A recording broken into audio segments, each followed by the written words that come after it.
ಬಾಗಲಕೋಟೆಯಲ್ಲಿ ಬೀದಿ ನಾಯಿ ಹಾವಳಿಗೆ ಬಾಲಕಿ ಬಲಿಯಾಗಿದ್ದಾಳೆ. ಬೀದಿ ನಾಯಿ ಕಚ್ಚಿ ಗಂಭೀರವಾಗಿ ಗಾಯಗೊಂಡಿದ್ದಂತಹ ಬಾಲಕಿ ಸಾವನ್ನಪ್ಪಿದ್ದಾಳೆ. ಡಿಸೆಂಬರ್ 27ರಂದು ನವನಗರದ ಸೆಕ್ಟರ್ ನಂಬರ್ 15ರಲ್ಲಿ ಬೀದಿ ನಾಯಿ ಕಚ್ಚಿತ್ತು. ಅವತ್ತೇ ಬಾಗಲಕೋಟೆ ಜಿಲ್ಲಾಸ್ಪತ್ರೆಗೆ ದಾಖಲಿಸಿ ಬಾಲಕಿಗೆ ಚಿಕಿತ್ಸೆಯನ್ನು ಕೂಡ ನೀಡಲಾಗಿತ್ತು. ನೋಡಿ, ಬಾಲಕಿಯ ಕಣ್ಣು, ಮೂಗು, ಮುಖದ ಮೇಲೆ ಗಂಭೀರವಾಗಿ ಗಾಯಗಳಾಗಿತ್ತು. ಆನಂತರ ಹೆಚ್ಚಿನ ಚಿಕಿತ್ಸೆಗೆ ಅಂತ ಹೇಳಿ ಹುಬ್ಬಳ್ಳಿಯ ಕಿಮ್ಸ್ಗೆ ದಾಖಲು ಮಾಡಲಾಗಿತ್ತು. ಚಿಕಿತ್ಸೆ ಫಲಕಾರಿಯಾಗದೆ ಇವತ್ತು 10 ವರ್ಷದ ಅಲೈನಾ ಲೋಕಾಪುರ ಸಾವನ್ನಪ್ಪಿದ್ದಾರೆ. ಮುಗಿಲು ಮುಟ್ಟಿದೆ ಮೃತ ಬಾಲಕಿ ಕುಟುಂಬಸ್ಥರ ಕ್ರಂದನ.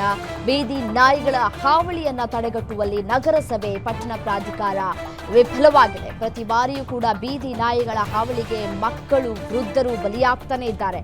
ಇದಕ್ಕೆ ಯಾವಾಗ ಕಡಿವಾಣ ಹಾಕ್ತಾರೆ ಅನ್ನುವಂತಹ ಪ್ರಶ್ನೆಗಳು ಕೂಡ ಕಾಡ್ತಾ ಇದೆ. ಹೈಕೋರ್ಟ್ ಕೂಡ ಸಾಕಷ್ಟು ಚಾಟಿಯನ್ನ ಬೀಸಿದೆ. ಆದರೂ ಕೂಡ ಯಾರು ಬುದ್ಧಿಯನ್ನ ಕಲಿತಂತೆ ಕಾಣಿಸ್ತಾ ಇಲ್ಲ.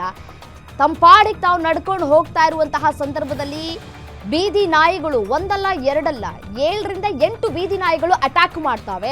ಆ ಸಂದರ್ಭದಲ್ಲಿ ತಪ್ಪಿಸ್ಕೊಳ್ಳೋದು ಹೇಗೆ ಅನ್ನೋದು ಕೂಡ ಗೊತ್ತಾಗೋದಿಲ್ಲ. ಓಡಿದ್ರು ಕೂಡ ಅಟ್ಟಿಸ್ಕೊಂಡು ಬರ್ತಾ ಇರ್ತವೆ. ನೋಡಿ, ದೃಶ್ಯಾವಳಿಗಳು ಗಮನಿಸ್ತಾ ಇದ್ದೀರಿ. ಡಿಸೆಂಬರ್ 27ರಂದು ಬೀದಿ ನಾಯಿ ಕಚ್ಚಿತ್ತು ಇದೇ ಮಗು. ಈಗ ಆ ಮಗು ಹಸು ನೀಗಿದೆ. ತನ್ನದಲ್ಲದ ತಪ್ಪಿಗೆ ಇದೀಗ ಕುಟುಂಬಸ್ಥರು ಕೂಡ ಕಣ್ಣೀರಲ್ಲಿ ಕೈ ತೊಳಿತಾ ಇದ್ದಾರೆ. ಬೀದಿ ನಾಯಿಗಳ ಹಾವಳಿ ಹೆಚ್ಚಾಗಿದೆ, ಅದಕ್ಕೆ ಕಡಿವಾಣ ಹಾಕಿ ಅಂತ ಹೇಳಿ ಎಷ್ಟೇ ಬಾರಿ ಮನವಿ ಮಾಡಿಕೊಂಡಿದ್ರು ಕೂಡ ನಗರಸಭೆ, ಪಟ್ಟಣ ಪ್ರಾಧಿಕಾರ ಅಧಿಕಾರಿಗಳು ನಿದ್ದೆ ಮಾಡೋದ್ರಲ್ಲಿ ಸೀಮಿತರಾಗ್ಬಿಟ್ಟಿದ್ದಾರೆ. ಯಾವುದೇ ರೀತಿಯಾದಂತಹ ಕ್ರಮ ಕೈಗೊಂಡಿಲ್ಲ. ಈಗ ಮಗು ಸಾವನ್ನಪ್ಪಿದೆ, ಯಾರ ಹೊಣೆ ಇದಕ್ಕೀಗ ಅಂತ ಮಗುವನ್ನ ಕಳ್ಕೊಂಡಿರುವಂತಹ ಕುಟುಂಬಸ್ಥರು ಕಣ್ಣೀರಲ್ಲಿ ಕೈ ತೊಳಿತಾ ಇದ್ದಾರೆ.